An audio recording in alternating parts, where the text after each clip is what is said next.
kami. Kaya isang taas pa yan. Kalahati na siguro ng taxi ng Baguio hindi nababiyahe. Ito ang nakikitang posibilidad ng taxi driver na si June sa mga susunod na linggo kung patuloy pa raw natataas ang presyo ng mga produktong petrolyo. Ang presyo kasi ng mga ito naglalaro na sa 130 pesos hanggang 140 pesos kada litro. Kaya kahit ipinamaneho niya pa ang dalawa nitong taxi at ipasada pa niyang hawak pa nitong isa, kulang pa rin daw ito para sa kanyang pamilya. Biruin mo yung 128 per liter. 132 na sa shit. Isang nga inanos nga road. Inanos nga awan bingbi nga yun min. Crudo boundary lang yun. Boundary at saka yung crudo na lang ang kinikita. Eh, paano yung mga kasamang nagba-boundary pa? Mag-uwi ang mga yan. Dati, normal yung siguro mga 500, ganun. Ngayon po. Ayun siguro mga 100, 200. Ito rin ang dagok na kinakaharap ng taxi driver din na si Oscar. Kahit kasi umabot pa siya ng 12 oras na pumapasada, kulang pa rin ang kanyang naiuwi. Kawawa kami doon. Opo. Nahirapan kami sa mga gastusin. Kung may makikitang konti, di tuloy ang biyahe. Wala naman akong ibang trabaho ngayon eh. Kung meron sana, pwede. Ilan lamang sila sa milyon-milyong mga taxi drivers sa bansa na ilang linggo nang iniinda ang patuloy na pagsirit ng presyo ng produktong petrolyo. Kaya ang iba, kanya-kanyang diskarte na ang ginagawa para lang makatipid.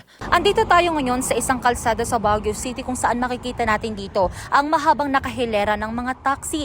Ang mga taxi drivers ng mga yan hindi nakatambay para kumain. Andyan yung mga yan para maghintay ng kanilang pasaherong maisasakay. Isang paraan na lang daw yan para makapagtipid sila ng pagkonsumo ng kanilang diesel dahil pa rin yan sa patuloy na pagtaas ng presyo ng produktong petrolyo. Kaya ang katanungan ng lahat, kailan nga ba matatapos ang krisis na ito?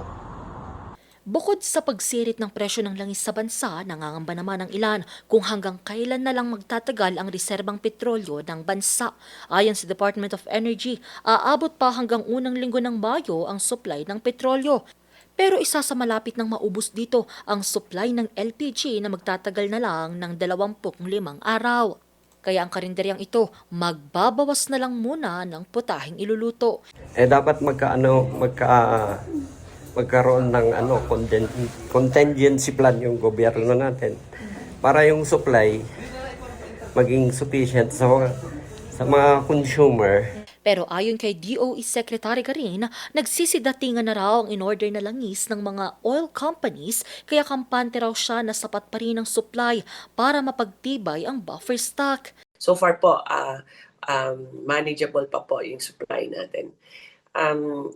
PNOC currently has already contracted for about 400 barrels, and this week we are negotiating for another 600 barrels. So kung tataas po yan, iigsi po yung number of days natin.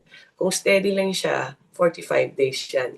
Pero pag mag-conserve tayo or magtipid tayo sa konsumo natin sa gasolina, sa diesel at electricity, then the 45 days can even be 60 days. Tiniyak din ng kalihim na aasahan ngayong linggo ang pagdating ng 1 milyong litro ng langis sa bansa. Nakikipag-ugnayan na rin ang bansa sa South Korea, Japan, India, China at maging Russia para sa patuloy na supply ng produktong petrolyo. Nagbabala naman ang pamahalaan laban sa pananamantala o mag-hoard ng produktong petrolyo. 2 gasolinahan na sa bansa ang pagpapaliwanagin ng DOE matapos silang mapatunayang nag-hoard at nagbebenta ng langis sa hindi makatuwid ang presyo. 450 naman na gasolinahan ang nagsara sa buong bansa. Angel Arquero, RNG News.